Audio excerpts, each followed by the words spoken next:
Isa sa mga stops ng food adventure natin today ang Duran Farm dito sa San Ildefonso, Bulacan. At sa pakikipagkwentuhan ko sa mga farmers dito, nadiskubre kong may isang unique na putahe silang ipinagmamalaki bilang mga Bulakenyo. Isang klase ng hamon na bahagi ng kanilang mayamang kasaysayan. During the liberation of Bulacan, as you can imagine, malaking piging ang nangyari. So definitely handaan ito at syempre samut-saring putahe ang nasa kanilang menu. At isa nga dun sa mga tumatak na yun, yung kanilang hamon Bulacania. So we have here our pork belly. I would want to remove itong area na to. Yan. And meron lang tayo mga ilang piraso ng buto dito na tatanggalin din.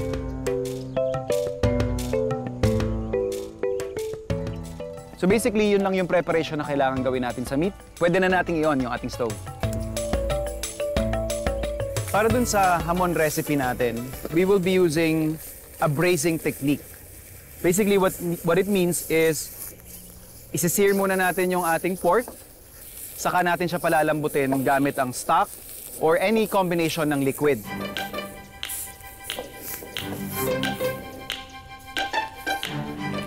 So, once na nakuha na natin yung gantong color, babalik lang natin siya dun sa ating chopping board to scrape off yung color na yan.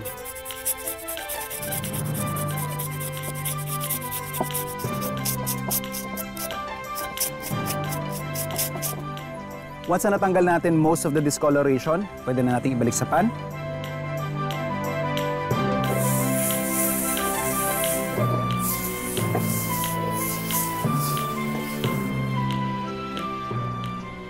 Using the same pot or pan, ilalagay na natin yung sinasabi nating braising liquid.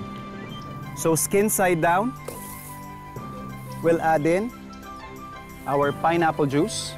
So yung ating pineapple juice will not only add sweetness doon sa ating hamon, but would also help tenderize yung ating pork belly slab. And also to add layer doon sa ating braising liquid, tsaka doon sa flavors ng ating pork belly, we'll just add this bubbly liquid here, serbesa. So you don't have to worry sa paggamit ng alcohol pagluluto kasi the entire cooking process would basically evaporate kung ano mang espiritu or alcohol meron yung ating beer. And by the time na ma-reduce na yan, maging parang sauce consistency na yan, totally evaporated na or safe na for consumption yung ating food. And season lang natin to ng ating salt.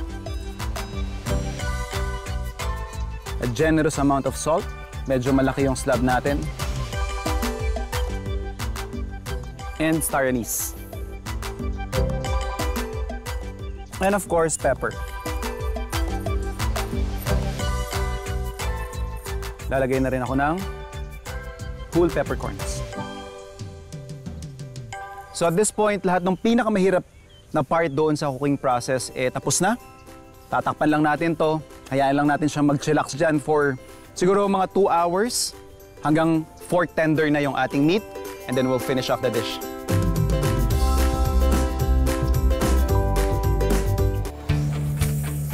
Kanina sinimulan na nating palambutin ang hinahanda nating hamon Bulacania. Isang uri ng hamon na malalim ang koneksyon sa kasaysayan ng Bulacan. Isa lang naman kasi ang putaheng ito sa mga hinanda sa piging matapos lumaya ang probinsya ng Bulacan mula sa kamay ng mga Kastila noong 1898. So almost 3 hours na tayong nagluluto dito. Binibrace natin yung ating pork. So pwede na nating i-finish yung dish. Sprinkle lang natin to ng sugar.